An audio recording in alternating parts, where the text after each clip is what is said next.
नमस्कार, स्वागत है आपका। आप देख रहे हैं प्राइम टीवी और मैं कीर्ति मंडल। वक्त हो चला है देश और दुनिया की तमाम खास खबरों से रूबरू होने का।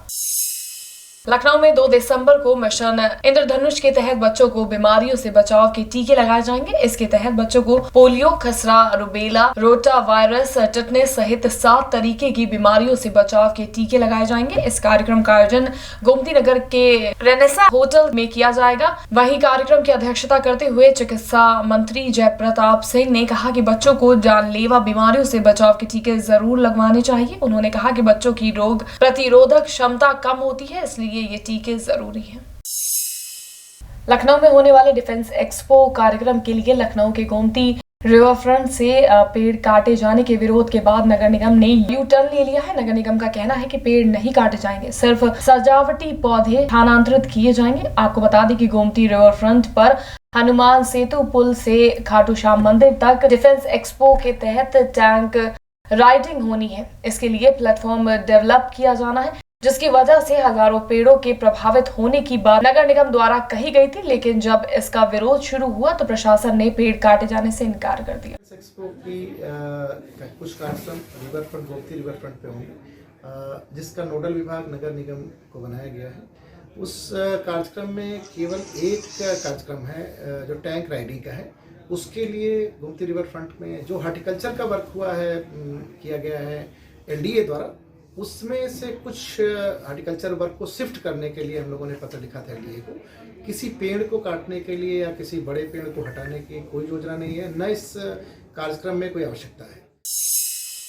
केंद्रीय गृह मंत्री अमित शाह ने लखनऊ में 47वीं भारतीय पुलिस विज्ञान कांग्रेस के समापन समारोह में पहुंचे, जहां उन्होंने कहा कि भारत आज विश्व के नेतृत्व के लिए अग्रसर है, किंतु ये तभी संभव है जब हमारी आंतरिक सुरक्षा चुस्त दुरुस्त होगी। शाह ने कहा कि भारत की 15,000 किलोमीटर से ज्यादा जमीनी सरहद, 7,500 किलोमीटर का कोस्ट लाइन बॉर्डर के साथ साथ जब भारत को मुश्किल में रखने के प्रयास हो रहे हैं, तब आंतरिक सुरक्षा अत्यंत महत्वपूर्ण हो जाती है।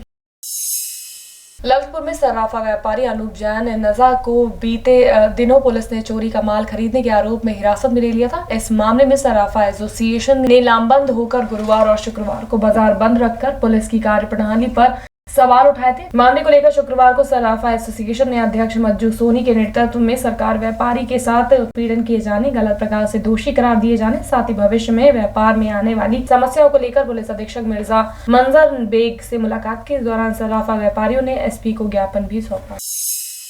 हमीरपुर के चित्रकूट मंडल के डीआईजी ने एक दिवसीय निरीक्षण कार्यक्रम के तहत कोतवाली का निरीक्षण किया। इस दौरान उन्होंने सरकारी कागजातों की चेकिंग की और मातहतों को स्वच्छता का पाठ पढ़ाया। उन्होंने अपने जूनियर से कहा कि वो अपने काम करने की प्रणाली में सुधार लाएं। उन्होंने कहा कि पुलिस को जनता से मर्यादित आचरण करना चाहिए। वहीं इसी के साथ ही डीआईजी ने जिले के थाना अध्यक्षों के साथ मीटिंग भी की। फर्रुखाबाद में पुलिस को सफलता हाथ लगी है। पुलिस ने चोरी और लूट की घटनाओं को अंजाम देने वाले गिरोह के 6 लुटेरों को गिरफ्तार किया है। पुलिस को इनके पास से भारी मात्रा में जेवर और नकदी मिली है। ये लुटेरे दिन में घरों की रेकी करते थे और रात में चोरी किया करते थे। इसके साथ ही ये लोग लूटपाट भी करते थे। पुलिस ने सभी लुटेरों को जेल भेज दिया है और आगे कार्रवाई शुरू कर दी है। बस्ती के गुरुकुल एकेडमी में पढ़ने वाले एक युवक की लाश नदी में तैरती मिली। युवक की हत्या करके नदी में बहाए जाने की आशंका है। वहीं मौके पर पहुंची पुलिस ने छात्र के शव को पोस्टमार्टम के लिए भेजवा दिया है और मामले की जांच शुरू कर दी है। बता दें कि युवक 26 नवंबर को अचानक गायब हो गया था। परिजनों ने युवक की गुमशुदगी की रिपोर्ट भी दर्ज कराई थी, लेकिन पुलिस ने कोई कार्रवाई नहीं की। बताया जा रहा है कि ग्रामीण नदी के पास से गुजर रहा था, उसने परिजनों को सूचना दी, तब जाकर पुलिस को जानकारी मिली। अलीगढ़ के मकीमपुर में हुई होमगार्ड की हत्या मामले का खुलासा हो गया है। पुलिस ने मामले में एक आरोपी हत्यारे को गिरफ्तार कर लिया है। बता दें कि 20 नवंबर की रात में एक होमगार्ड की चाकू मारकर हत्या कर दी गई थी। बताया जा रहा है कि पकड़ा गया आरोपी चंद्रपाल मृतक होमगार्ड के खेत पर बटाई का काम करता था। उसकी किसी बात को लेकर होमगार्ड से लड़ाई हो गई थी। इसके बाद चंद्रपाल ने मौका पाकर रात में होमगार्ड अशोक दीक्षित की हत्या कर दी। फिलहाल पुलिस आरोपी से हत्याकांड को लेकर पूछताछ कर रही है।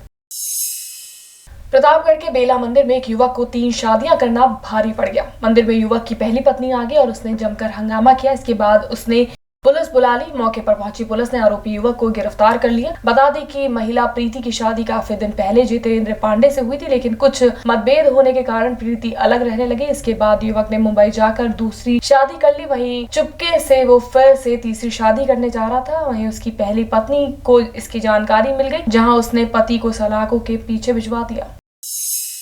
वाराणसी में पिछले कई दिनों से विवादों में चल रहे प्रोफेसर फिरोज खान का इंटरव्यू हुआ है। इस बार उनका इंटरव्यू होकर भवन से बदलकर एलडी गेस्ट में हुआ। आइए आपको सुनवाते हैं इस बारे में क्या कहना है बीएचयू के छात्रों का। 5 जून को निकली 2019। तो आप लोग कैसे किस प्रक्रिया से होते हुए आज शॉर्ट लिस्ट हुआ? हमें शॉर्ट लिस्ट किया गया है सर। वो उनका एक नियम होता है जो सेंट्रल यूनिवर्सिटी का नियम होता है, उसके अकॉर्डिंग करते हैं।